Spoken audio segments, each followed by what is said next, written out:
भाजप सरकारचं करायचं काय? जनता वर्ग वाढी करणाऱ्या सरकारचं करायचं काय?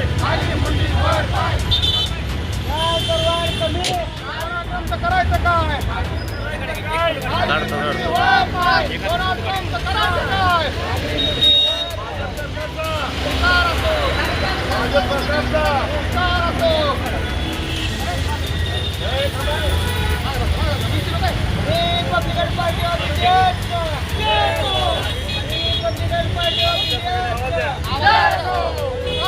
बाबासाहेब आंबेडकरांचा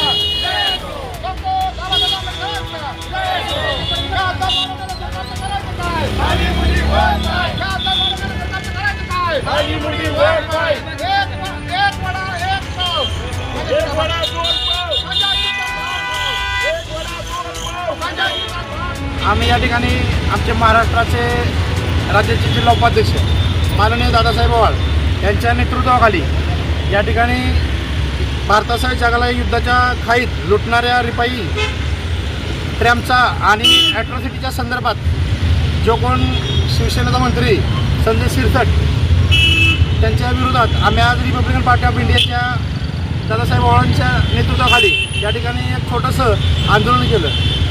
आंदोलन करण्याचं कारण असं, या ठिकाणी तो ट्रॅम्प बाडगाव विनाकारण या जगात वातावरण दूषित करतोय, युद्ध भडकवण्याची ही करतोय, तर ते कुठेतरी थांबावं त्यासाठी आम्ही ते करतो. दुसरी गोष्ट, जे दलित बांधवांना अट्रॉसिटीचं कवच आहे आणि ते कवच असल्यामुळं काही गावगुंडांपासून वाचण्यासाठी बाबासाहेबांनी जे कवच दिलेलं आहे ते कवच हे शिंदे सरकारचं जे मंत्री ते कवच काढून घेण्याचे प्रयत्न करत आहेत.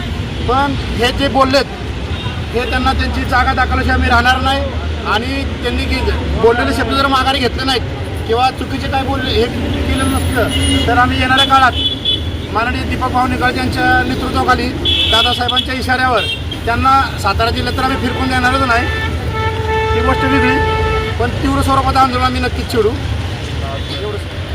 तीव्र स्वरूपाचं आंदोलन आम्ही केलेलं आहे.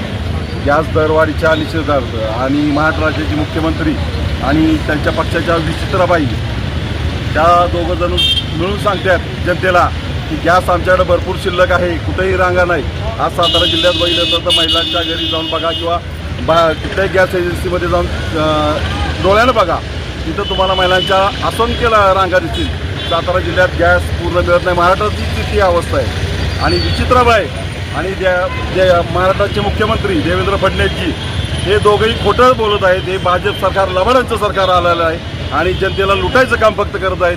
तातडीनं या महाराष्ट्र सरकारला थोडी जरी लाज वाटत असेल तर यांनी गॅस तातडीनं सुरू करावेत, महिलांच्या प्रत्येकांच्या घरी पोच करावेत, यांना कुठंही लाईनमध्ये उभं करू नका, गॅसची दरवाढ तातडीनं कमी करावी एवढीच अपेक्षा आहे. अन्यथा रिपब्लिकन पक्षाच्या वतीनं ह्याच्यापेक्षा मोठं तीव्र आंदोलन आम्ही छेडणार हे 100% तुम्हाला आम्ही आज हमी देतो. जय भीम, जय भारत.